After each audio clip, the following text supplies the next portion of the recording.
1980 से कॉन्स्टेंटली हम एक टिकिंग क्लॉक पे जी रहे हैं। दुनिया के बस 10 साल रह गए हैं। 12 years to save the planet. Global extinction is near. हमने ये इतनी बार सुना है कि it just became background noise. But मैं इधर हूँ in Kashmir. The air is cold. The mountains are timeless. So beautiful. And मैं यही सोच रही हूँ कि क्या सिचुएशन एक्चुअली इतनी बुरी है या हम सिर्फ ये लाउड नॉइजेस से ओवरवेल्म हो गए हैं। क्लाइमेट चेंज की ये ड्रानी कहानी न्यू नहीं है। डिड यू नो कि एक्चुअली 1970s में साइंटिस्ट्स को ग्लोबल वार्मिंग का डर नहीं था बल्कि ग्लोबल कूलिंग का डर था। उनको लग रहा था कि सन ब्लॉक हो जाएगा और एक आइस एज ट्रिगर हो जाएगी। क्लियरली ये नहीं हुआ एंड उसके साथ साथ लोगों का पैनिक भी कम हो गया। फिर 80s में आया द ओजोन क्राइसिस। हमें चीख चीख के हेडलाइन से बताया जा रहा था कि हम यूवी रेस से जिंदा पक जाएंगे एंड 2000s में फिर से मैसेज चेंज हो गया कि हम डूब जाएंगे। Sea levels will rise, poles will melt, पूरी सिटीज़ ही डूब जाएंगी। नेचर कोलैप्स नहीं हुआ, नेचर अपने आप को हील करता रहता है। बट ये आपको कोई भी नहीं बताएगा because fear is the easiest weapon. मतलब आप ओजोन लेयर को ही ले लें। 80s में हमने डिस्कवर किया कि क्लोरोफ्लोरोकार्बन CFCs जो फ्रिजेस एंड एरोसोल स्प्रेज में इस्तेमाल होते हैं उनकी वजह से अर्थ की ओजोन लेयर शील्ड में एक मैसिव होल बन रहा है, स्पेशली अंटार्कटिका के ऊपर। Now this was very terrifying क्योंकि ओजोन लेयर हमें हार्मफुल यूवी रे से प्रोटेक्ट करता है। तो imagine if there is a huge hole in the sky तो वो रेज डायरेक्टली हम पर आएंगी एंड कितना बुरा होगा। बट 1987 में सब ने मिलकर एक मॉन्ट्रियल प्रोटोकॉल साइन की जिससे ये केमिकल्स बैन किए गए एंड इसका रिजल्ट अकॉर्डिंग टू नासा 2023 तक ओजोन लेयर 50% से श्रिंक हो चुका है कंपेयर टू 2000s एंड अभी भी इट्स रिपेयरिंग। 2060s तक ये फुली रिपेयर हो जाएगा। अब ये कोई डूम्सडे नहीं था, ये एक्चुअली एक जीत थी चुप करके through science and global cooperation. And now let's talk about Antarctica, वो जगह जिसकी हमेशा से हमें क्लाइमेट हॉरर स्टोरी सुनाई जाती हैं। यस, कुछ पार्ट्स बहुत तेज़ी से मेल्ट हो रहे हैं, वेस्टर्न आइस शीट का मास काफ़ी तेज़ी से हर साल रिड्यूस हो रहा है। But there is a twist, eastern Antarctica the actual largest size पिछले कुछ सालों में नेट गेन दिखा रहा है। इनफैक्ट 2015 में एक नासा स्टडी के मुताबिक 1992 से 2008 के दरमियान अंटार्कटिका ने ओवरऑल आइस गेन की from snowfall then it lost from melting. Recent data एक मिक्स्ड पिक्चर दिखाता है। यस, आइस मेल्ट्स लेकिन new ice also forms. Is the temperature increasing or decreasing? It's always doing one or the other. I have no concern about that. By asking people to worry about whether it's going up or down, you're immediately establishing dishonesty.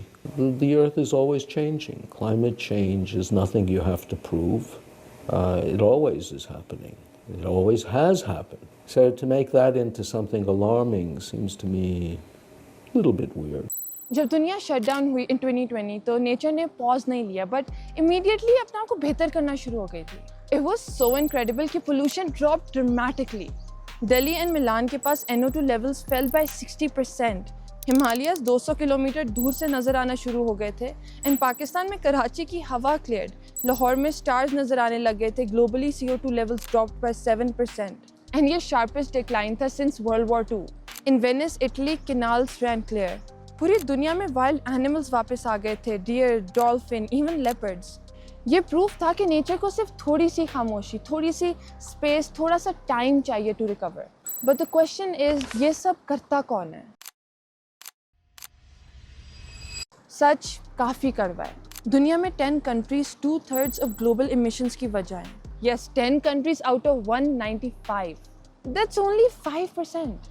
China emits 30%, China 13.5%, Europe around 7.6%. यही मिला के दुनिया की आधी emissions बन जाती हैं only from 3 regions and Pakistan less than 1%. And yet हमें बताया जाता है कि go green, adopt electric vehicles, plastics को बैन करो and अपने progress को slow down करो जिधर हम already struggle कर रहे हैं। And the West जो mine करते जाते हैं, drill करते हैं, उड़ते जाते हैं, पैसे कमाते जाते हैं, उन्होंने जिस दुनिया को जलाया अपने प्रोग्रेस के लिए अब हमें फोर्स किया जा रहा है कि उसको फिक्स करो। डू यू अंडरस्टैंड कि इंडस्ट्रियल रेवोल्यूशन में उन्होंने इतना कोल एंड फ्यूल इस्तेमाल करके अपने प्रोग्रेस किया था, अपनी इकोनॉमी को बेहतर किया था and when their systems were already running उन्होंने पूरी दुनिया को तबाह कर दिया था। The environment was ruined and फिर वो पूरी दुनिया के पास है कि ठीक है अब फिक्स करो। ऐसे रूल्स एंड रेगुलेशंस बना दिए कि बाकी दुनिया के पास कोई चॉइस ही नहीं रही कि वो कुछ करें, सिर्फ वो क्लाइमेट को प्रोटेक्ट ही करें जो उन्होंने ख़राब भी नहीं किया। जो ये बड़ी बड़ी कंपनीज बोल रही होती है ना कि हम 2030 तक नेट ज़ीरो बन जाएंगे, उन्हीं ने ही एनवायरनमेंट ख़राब किया, उनकी वजह से ही इन सब रेगुलेशंस की ज़रूरत पड़ी है। हमारा वो टाइम किधर गया कि हम भी चीप फ्यूल एंड कोल को इस्तेमाल करके अपनी फैक्ट्रीज बढ़ाएं, अपनी इकोनॉमी को बेहतर करें। मीडिया में आपने ग्लोबल वार्मिंग के बारे में बहुत कुछ सुना होगा, पर कभी अपने आप से ये पूछो कि is it really fair? But of course global warming is real. Earth का टेम्परेचर 1.1 डिग्री सेल्सियस से बढ़ चुका है सिंस द 1800s। 1% का नाम सुन के तो आपको बहुत छोटा सा लग रहा होगा, बट ये बॉडी टेम्परेचर की तरह नहीं है। ये एक ग्लोबल फीवर है जो हर कंट्री को अफेक्ट करता है। 1 डिग्री की भी बात करें ना तो आइस मेल्ट्स फास्टर, वो सनलाइट को कम रिफ्लेक्ट करेंगे। द एल्वीडो इफेक्ट, ज़्यादा हीट एब्जॉर्ब होगी एंड उससे even faster warming. Warmer air holds more water, तो इसका मतलब है कि ज़्यादा बारिश होगी, ज़्यादा स्टॉर्म्स आएंगे, ओशंस गर्म होंगे तो मरीन लाइफ डिस्टर्ब होगी एंड गल्फ स्ट्रीम में करंट्स आएंगे।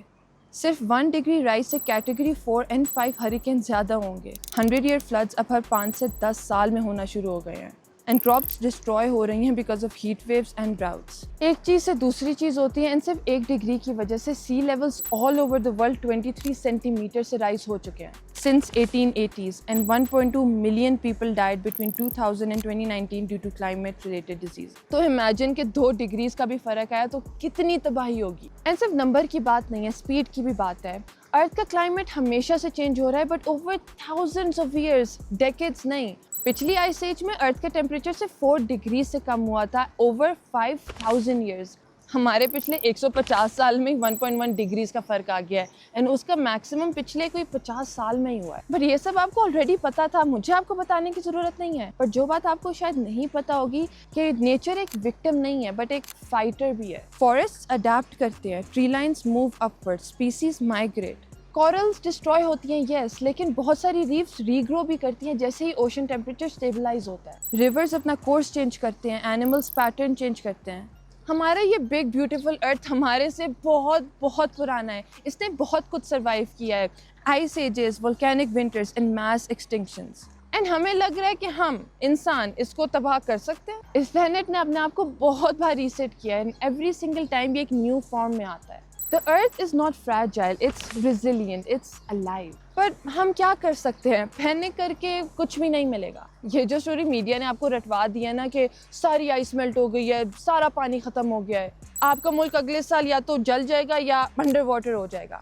आप जब भी ये स्टोरी सुनते हो ना तो अपने आप से ये पूछो कि ये कर कौन रहा है। एंड दूसरा कि ठीक है, इफ़ इट्स एक्चुअली रियल तो हम क्या कर सकते हैं? चीज़ें बैन करना, उनको ख़त्म करना इज़ नॉट द आंसर। हमें इनोवेशन चाहिए, smarter energy, regenerative architecture, sustainable cities. मैंने पिछली सर्दियों की स्मॉग में एक वीडियो बनाई थी जिसमें मैंने एक्सप्लेन किया था कि क्लीन एनर्जी के बारे में हमारी एक बहुत बड़ी मिसकंसेप्शन है जिसको हमें ठीक करने की बहुत ज़्यादा ज़रूरत है। उसको ज़रूर देखिएगा। मैं इस पर जितना ज़्यादा रिसर्च करती हूँ ना तो मुझे लगता है कि ये सिर्फ एक साइंस नहीं है, ये एक रिलीजन बन गया है, एक सिस्टम, एक मॉरल बिलीफ बन चुका है। अ ग्लोबल मूवमेंट जिसमें डाउट को पनिश किया जाता है एंड डर को रिवॉर्ड किया जाता है। साइंस में ना जब भी आप कोई बात करते हो तो आप एक हाइपोथेसिस प्रेजेंट करते हो जिसको बार बार रेक्टिफाई किया जाता है, उसको चेंज किया जाता है। लेकिन जब क्लाइमेट चेंज की बात आती है तो उसमें कोई दूसरी बात करना अलाउड भी नहीं है। 200 साल उन्होंने अर्थ को पोल्यूट किया और अब वो solar panels, wind farms, EVs, carbon offsets हमें ऐसे बेच रहे हैं in this green economy religion. Guilt को मोनेटाइज किया जा रहा है एंड डर से फंडिंग इंक्रीज हो रही है। Climate crisis is not the end of the world, ये सिर्फ एक टेस्ट है ताकि हम ये देख सकें कि हम किस तरह एक्ट करते हैं, हम किस तरह चीज़ों को ठीक करते हैं, हम कैसे होप और सच को बैलेंस में रखते हैं। वो हमें बताते रहते हैं कि the world is ending, but what if सिर्फ चेंज हो रही है and may be, just may be that's okay. What do you think? क्या एक्चुअली दुनिया ख़त्म होने वाली है या फिर हम सिर्फ शोर बहुत ज़्यादा कर रहे हैं एंड सोल्यूशन की बात कम? Let me know in the comments. And Kashmir ज़रूर आएगा ताकि आप देख सकें कि हम बचाने की क्या कोशिश कर रहे हैं। I'll see you in the next video. Until next time, stay safe and सच को हमेशा तलाश करते रहो।